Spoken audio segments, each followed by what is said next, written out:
So we're proceeding on a charge of criminal OUI, Class D misdemeanor, alleging OUI on July 26th in Rockport. Do you understand the charge? And what is your plea to that charge? Guilty or not guilty? Do you understand that by pleading guilty to the charge, you're giving up your right to a trial, including a jury trial? Yes. Do you understand you're giving up your right to have an attorney represent you at a trial? Yes.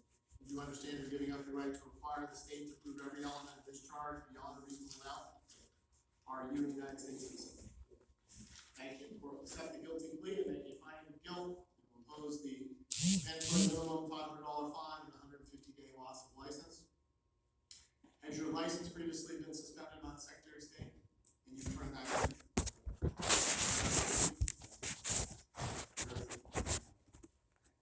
You need to turn that in because the suspended license can be charged as a crime in and of itself. So either turn that in or mail that to the Secretary of State's office immediately. If I started a payment plan on the fine starting February 1st, what could you pay on a monthly basis? Sure. Are you able to do that today?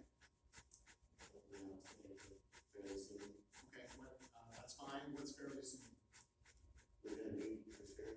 All right, so if I make it due in full by December 1st, is that workable? Okay, fair enough. Thank you, sir. You can go through the side door and take care of some paperwork, and then you'll be free to go.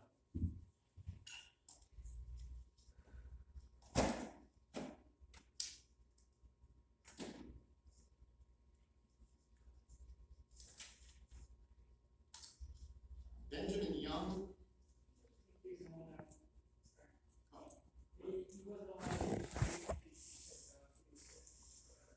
Fair enough, so we'll schedule that.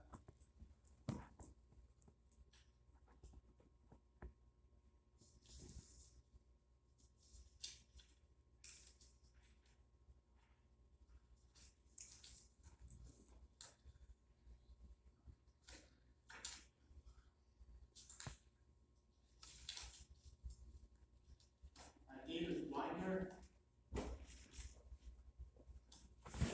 Your defendant signed a waiver of counsel form. I guess the first off, I indicated that he was represented by Roger Cody, and then he signed a waiver of counsel form. He called me a number of times. I finally had a chance to connect with him yesterday.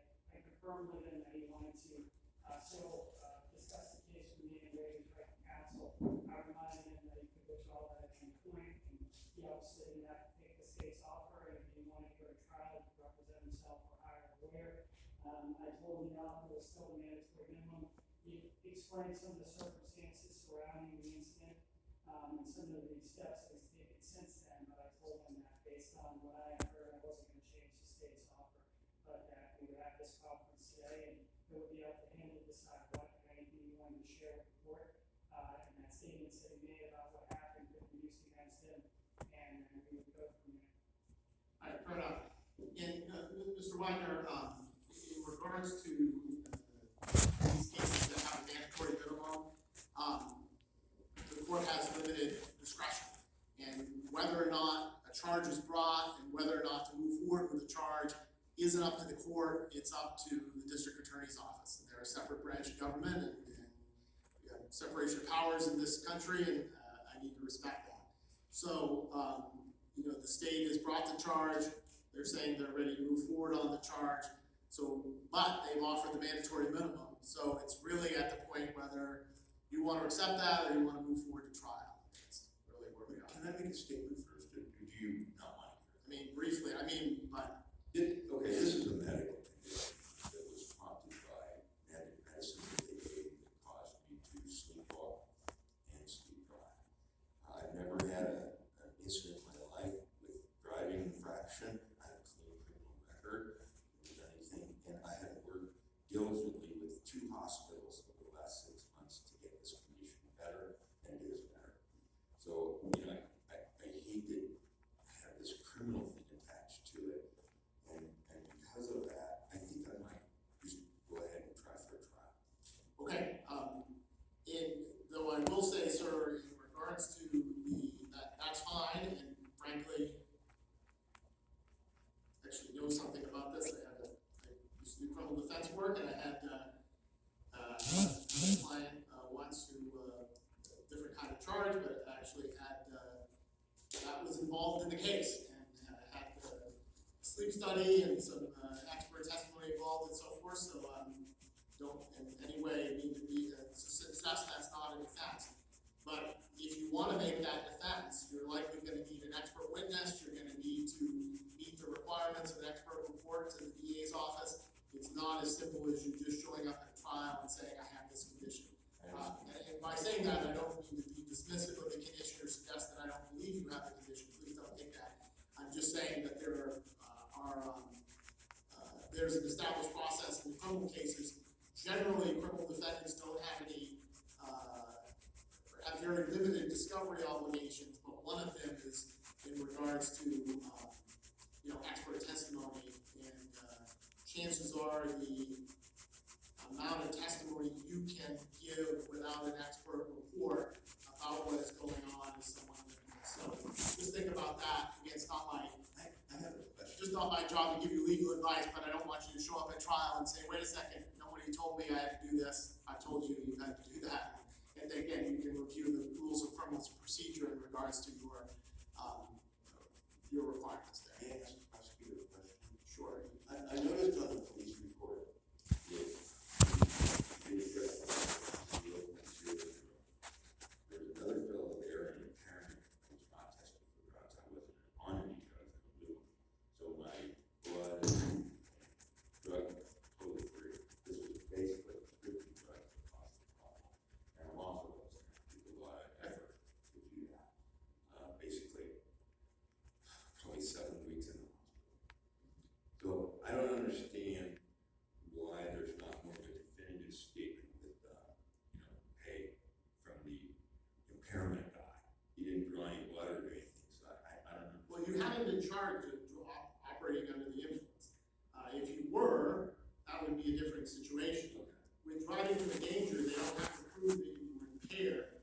What they have to prove is what's alleged in the complaint, which really goes to your driving, and that you drove a vehicle in a place in a manner that endangered the property of another or a person, which could be you, and they have to show that you did that with criminal negligence. One way they can do that is by impairment, but they don't necessarily have to do that. Here's the other thing. Again, you haven't been charged with operating under the influence, but you can be taking prescribed medications as prescribed and be impaired. Just because they are prescribed medications and you're taking it as prescribed doesn't necessarily mean that's a defense to operating under the influence. Because there's all sorts of medications that are legitimate that say don't operate heavy equipment. And that would include a car. Again, I know your situation's different here on that, but just so you understand, again, I told war stories before. I had a client once who seemed pretty clear that they're on prescribed medications. We got the warnings, you're not supposed to drive. You're guilty, basically. And again, I know that's not what we're doing here. So just so you understand, this would really turn on the nature of the operation from what the state would have to prove. Again, they can prove driving to a danger through impairment, but that isn't necessarily how they have to prove it. I think I'd rather take my chances. Okay, no, I understand that. That's your right, and I'm not trying to talk you out of it. I'm just trying to explain the situation. That's not my role to try to talk you out of it. Okay, so your mailing address, we have your correct mailing address. You got the notice for today. I just changed my address. Okay, what's your Give you a new one. Okay, if you could go to the window and do it in writing, that way we'll have it. We'll send you a notice for docket call in February. Thank you very much. Thank you. James Sharp.